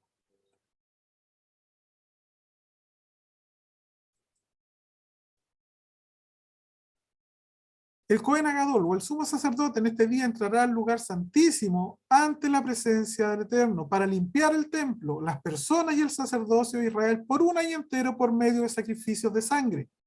La perspectiva de encontrarse con Yehová cara a cara con algún pecado no confesado significaba la muerte instantánea. Porque fíjense, al entrar al lugar santísimo, él se encontraba cara a cara con la presencia misma del Eterno. ¿Ya? Entonces, antes de entrar, él lavará su cuerpo entero, más allá de simplemente lavarse las manos y pies, como en las otras fiestas y días de reposo. Antes que se acabe el día, él se habrá bañado 5 veces y lavado sus manos y pies. ¿Ya?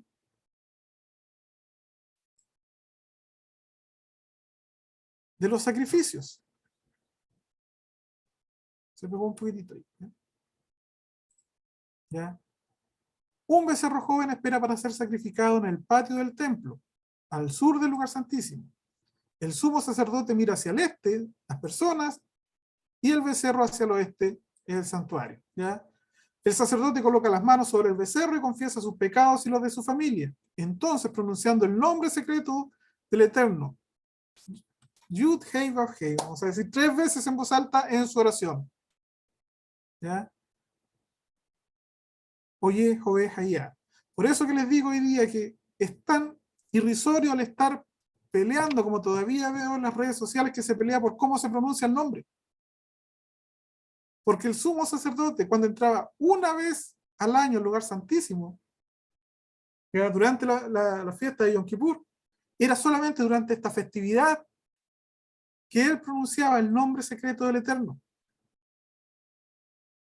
Y nosotros hoy día, que ni siquiera tenemos plena certeza de lo que ha llegado a nuestras manos, todavía seguimos debatiendo si es Yahweh, si es Jehová, si es Dios, si es Jehová. Y al final lo que estamos haciendo, en vez de que la gente quiera acercarse al Eterno, lo único que estamos haciendo es alejarlo. Porque ven cómo nos seguimos dividiendo.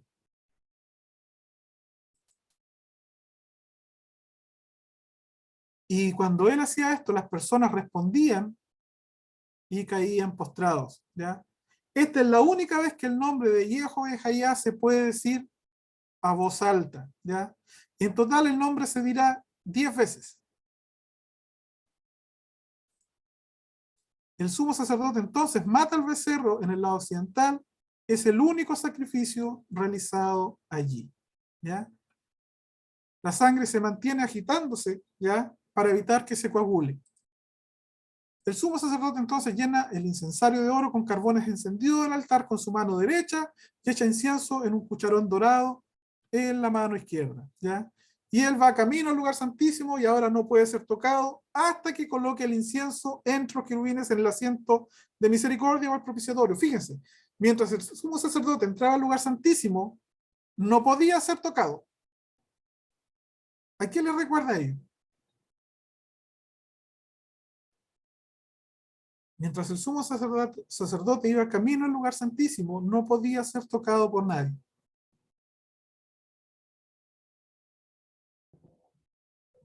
Cuando Yeshua va cargando el madero, que tenía que ir hacia el lugar del monte ¿De la del calavera? Getsemaní. No. Tiene que ver con Yeshua, pero no es ese momento. Y lo dice Es cuando- explícitamente. Después que resucita, no puede ser tocado. Justamente. Mm. ¿Ya? Él le dice a María, ¿cierto? No me toques, porque todavía no he ascendido a mi Padre. ¿Ya? Tal como nos dice Felipe, eso hay un tremendo simbolismo ahí, ¿ya? Entonces nos recuerda cuando Yeshua le dice a María que no lo tocara después de la resurrección hasta que él hubiera ascendido al Padre, ¿ya? Él era nuestro sumo sacerdote de camino al lugar santísimo en el cielo con su sangre, ¿ya? Él tenía que ascender al trono, ya al trono del Padre, ¿cierto? Y presentarse delante de él como nuestro sumo sacerdote. El Cohen Agadol, el sumo sacerdote, regresa afuera para tomar la sangre del becerro. Fíjense, ya había entrado, después tiene que volver a salir. Entonces vuelve a entrar al lugar más santo, esparciéndola con su dedo una vez hacia arriba y 7 veces hacia abajo. ¿Ya? Y luego de eso, él vuelve al patio donde las personas esperan solemnemente. Luego la cabra para Adonai ahora es sacrificada y el sumo sacerdote regresa detrás del velo por tercera vez, esparciendo la sangre una vez arriba y 7 veces hacia abajo. Y la sangre que queda se coloca fuera del velo junto con el resto de la sangre del becerro y finalmente son mezcladas y esparcidas en los 4 cuernos del altar de incienso y el resto es echada en la base del altar. ¿Ya? Cara a cara y vamos a quedar hasta aquí. Se conocía al cara a cara cuando el sumo sacerdote va atrás del velo y encuentra al Eterno. En Yom Kippur se dice que se vio cara a cara con el Eterno mismo, ¿ya? Porque se encuentra con la presencia misma de Yehová Hayah, ¿ya? Nos queda ya muy poquito para terminar con el estudio de Yom Kippur, muy poquito, pero con grandes cosas todavía que nos quedan por ver en este resumen. Sacar la presentación. Consultas, dudas hasta acá, cosas que aportar al estudio. Hermano Mauricio, entonces, ¿para qué fecha a nosotros nos cae la fiesta de Yom Teruah y Yom Kippur? Veamos al tiro. Ya.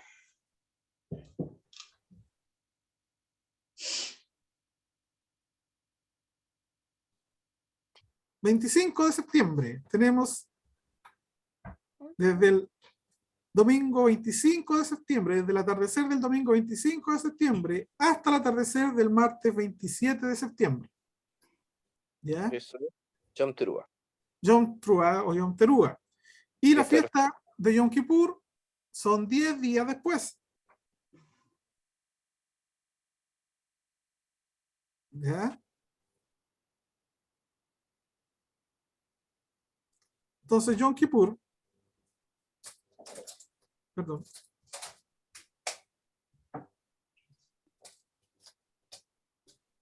sería desde el atardecer del 4 de octubre hasta el atardecer del 5 de octubre. El 4 al 5. Sí. Entre las dos tardes, ya. Y luego sabemos que 5 días después viene la fiesta de Sukkot.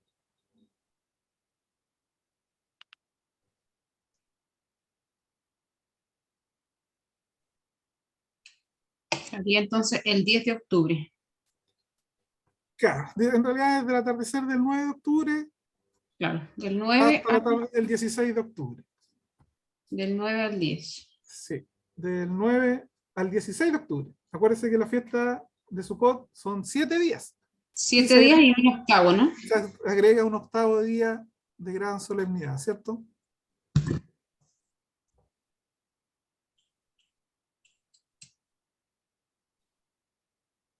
Está el 16 Sí, y el 17. hasta el atardecer del 16 de octubre. Sí.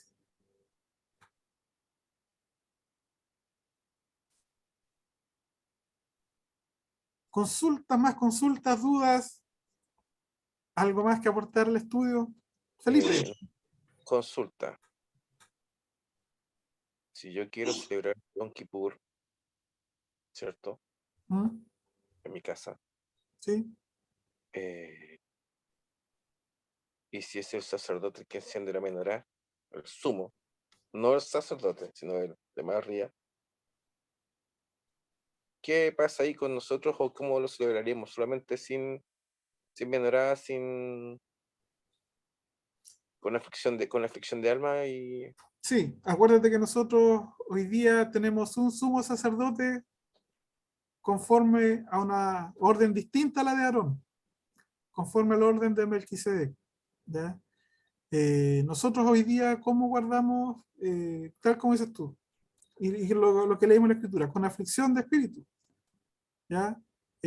Por medio de ayuno y de abstenernos de aquellas cosas que nos traen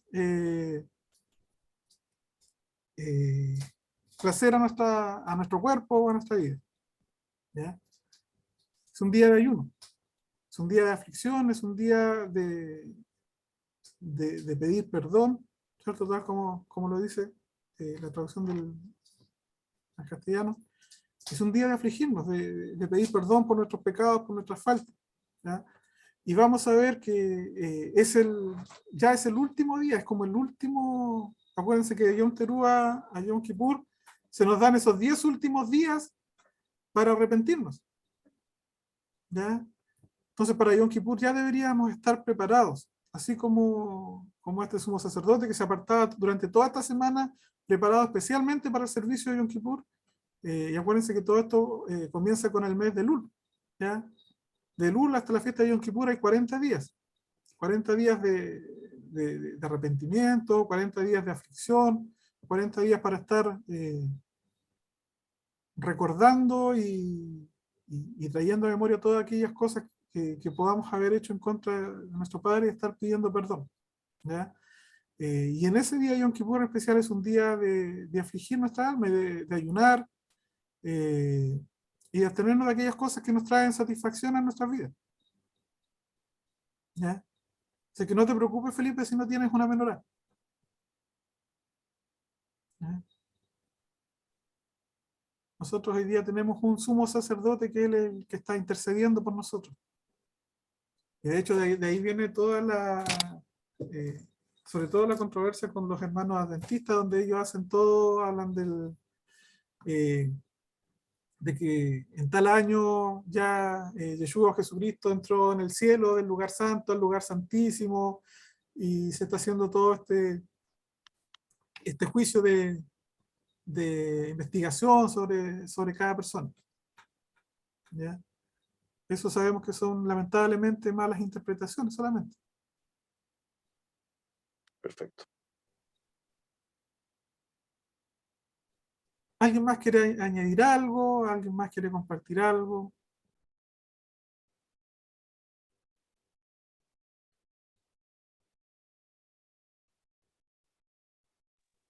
¿No? Ya, ya. Sí, les vuelvo a decir, como les dije al principio, hermanos amados, a ver, rogarles por sobre todas las cosas, vivamos en amor, ¿ya? Eh, Vivamos cada día como si fuera el último. No sabemos el momento en el cual nuestro Padre nos va a llamar ante su presencia.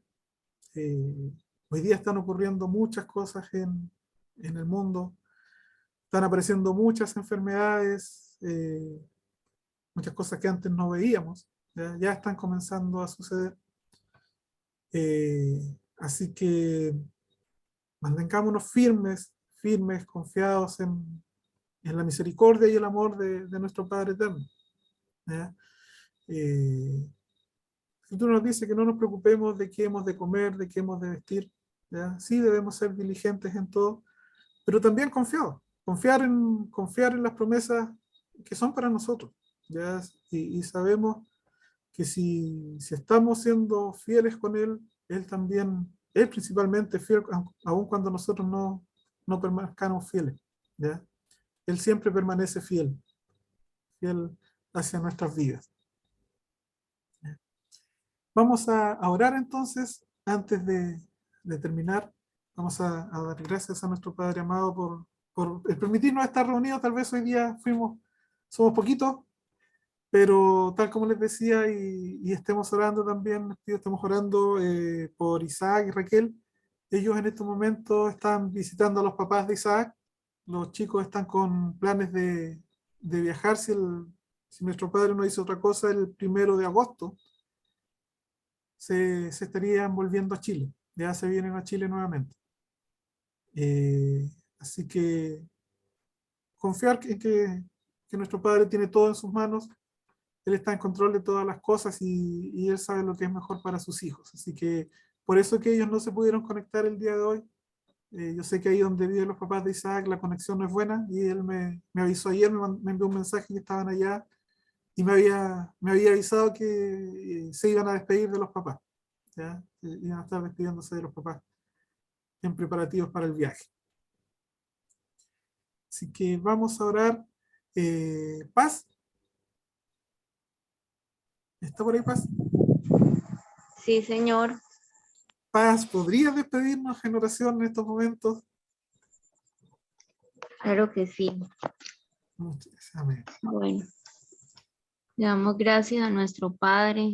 Gracias por permitirnos compartir un día más de este Shabbat, de su palabra, que es una bendición para nuestras vidas.